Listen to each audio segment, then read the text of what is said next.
This year, the world of advanced manufacturing has faced challenges, breakthroughs, and incredible strides forward. From navigating supply chain disruptions to embracing cutting-edge technologies, the industry has proven its resilience and innovation time and time again. On Forge Ahead, we've had the privilege of speaking with some of the brightest minds and boldest leaders shaping the future of manufacturing. In this special episode, we're bringing you the highlights, the ideas, insights, and inspiration that defined this year. So whether you're in the factory, the lab, or the boardroom, join us as we celebrate the people and innovation driving advanced manufacturing into the future.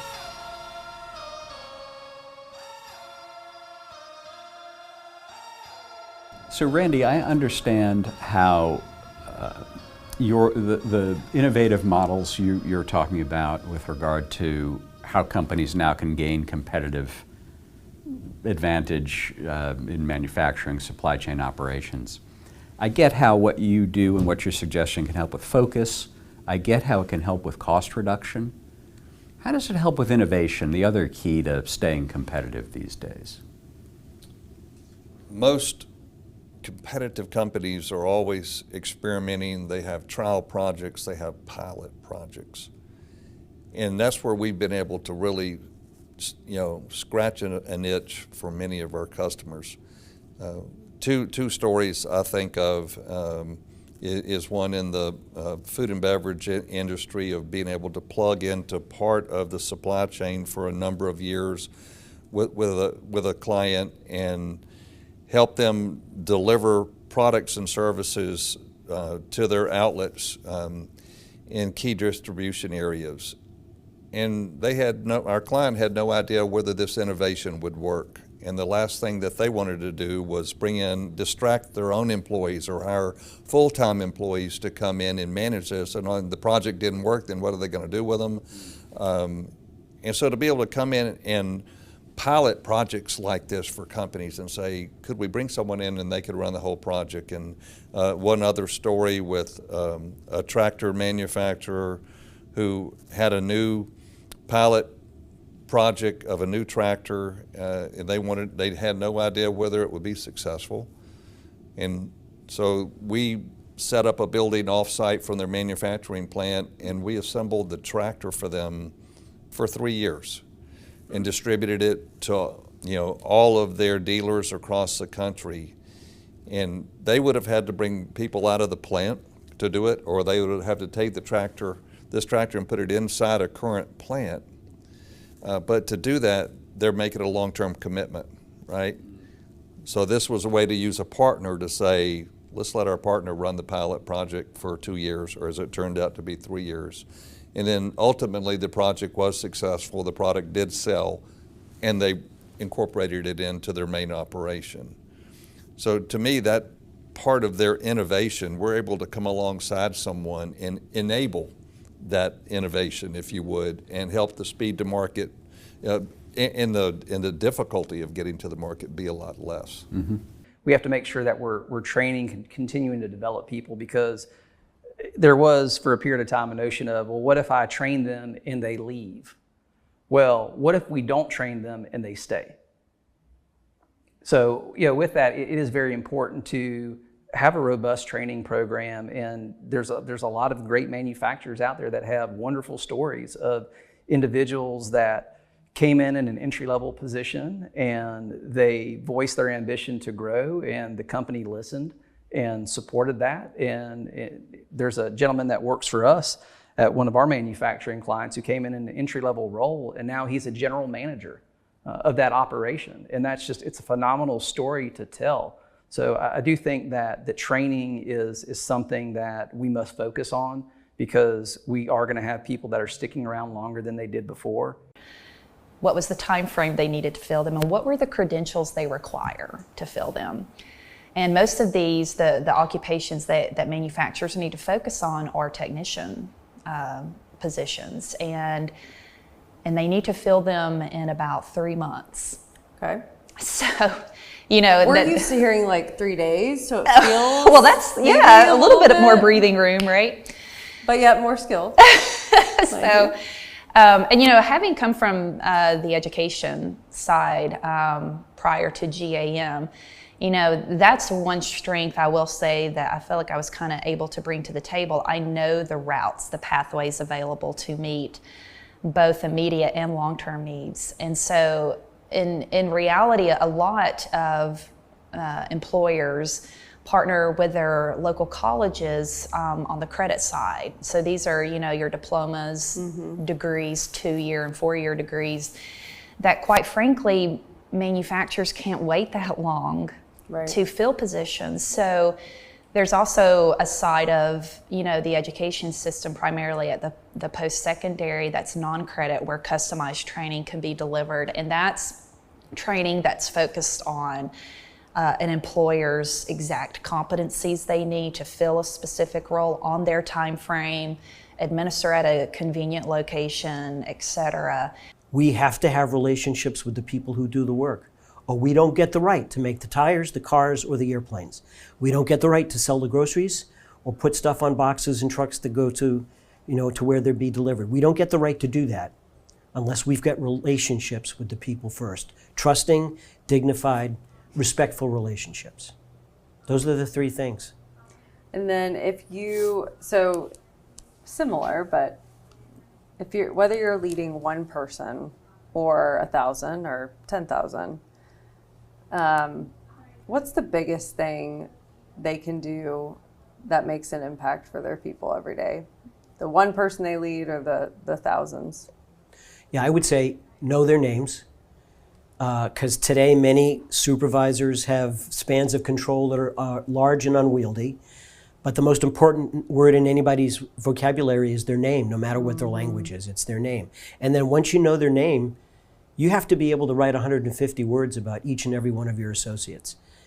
I'm talking about not words about work, words about Joe Snuffy at home. Is Joe married? Is Joe separated, divorced? Is Joe a single parent? Does Joe have kids? If so, what are their names? What are their ages? Does Joe have a dog named Spot and a parakeet named Chirpy? Does Joe, what does Joe like to do when he's not working for the company? What does Joe want to do with the skills he's learned at the company? What keeps Joe up at night? If you can write 150 words about each and every one of your associates, then I would say you probably know your associates. But I would guarantee you know your associates if they know you. They're good at, again, building an automobile, running an efficient process.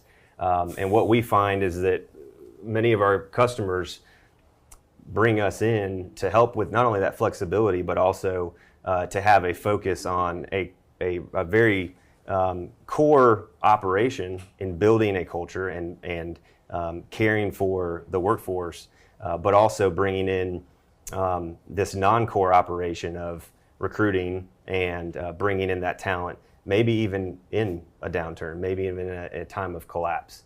And so what is during a time, a recessionary period, during a time of collapse, it's a test for those employers. Have they established a workforce model or models that allow for that flexibility? But through that time, especially when you think about Gen Z, for example, who really is focused on a career progression and development and training, how they're treated during a downturn will say a lot about whether or not they're going to be interested in you when you have the uptick, and really interested in you for the future with other employers. So I think during that time, it's a test for employers, it's a test for leadership.